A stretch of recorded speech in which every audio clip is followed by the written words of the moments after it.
Assalamualaikum warahmatullahi wabarakatuh. Jadi penguasaan teori, komunikasi, metode dan teknik presentasi dan edukasi ini merupakan penguatan yang bersifat internal. Jadi secara internal, staf pengelola harus mempunyai keterampilan di bidang itu.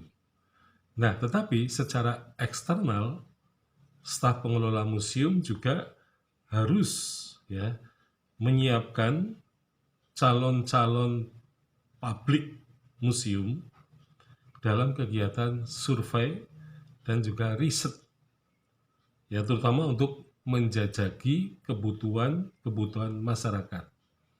Nah, jadi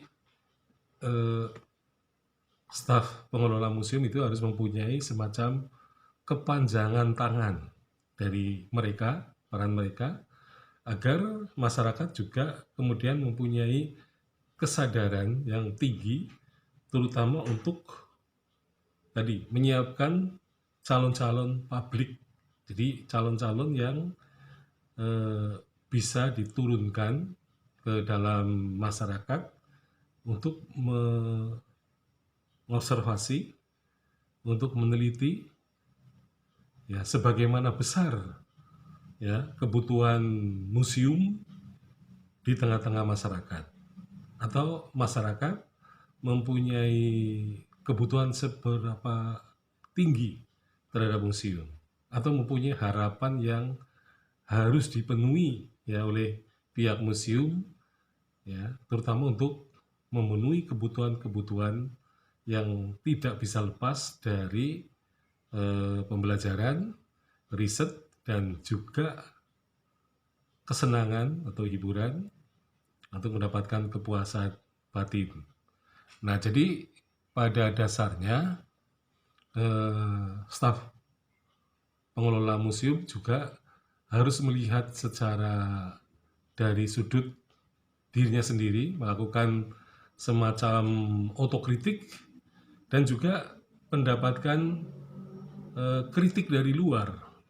Jadi bagi mereka, kritik dari luar itu juga akan menambah wawasan bagaimana masyarakat itu memandang dan melihat kegunaan atau kemanfaatan museum di tengah-tengah kehidupan manusia.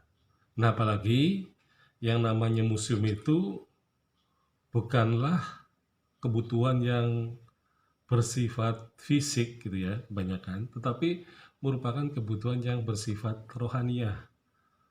Nah, yang rohaniah ini terutama yang bermain di kawasan pikiran, di kawasan batin manusia, maka koleksi museum itu akan menambah katakanlah kumpulan atau akumulasi dari pengetahuan-pengetahuan.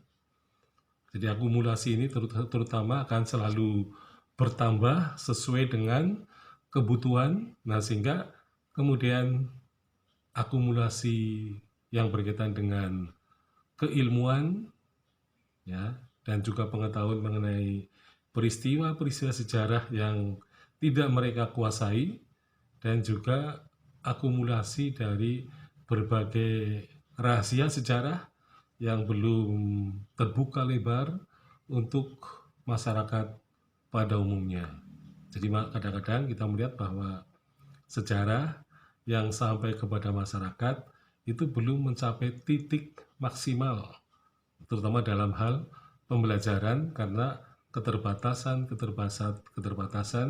terutama koleksi-koleksi sejarah yang terbatas atau bersifat fragmentaris, sedangkan pengetahuan sejarah itu akan disusun terus-menerus, akan selalu mengalami perubahan-perubahan. Nah, tentu saja seringkali perubahan dalam pengetahuan sejarah seringkali tidak segaris dengan penemuan benda-benda bersejarah yang kemudian masuk ke dalam koleksi museum. Sekian, Assalamualaikum warahmatullahi wabarakatuh.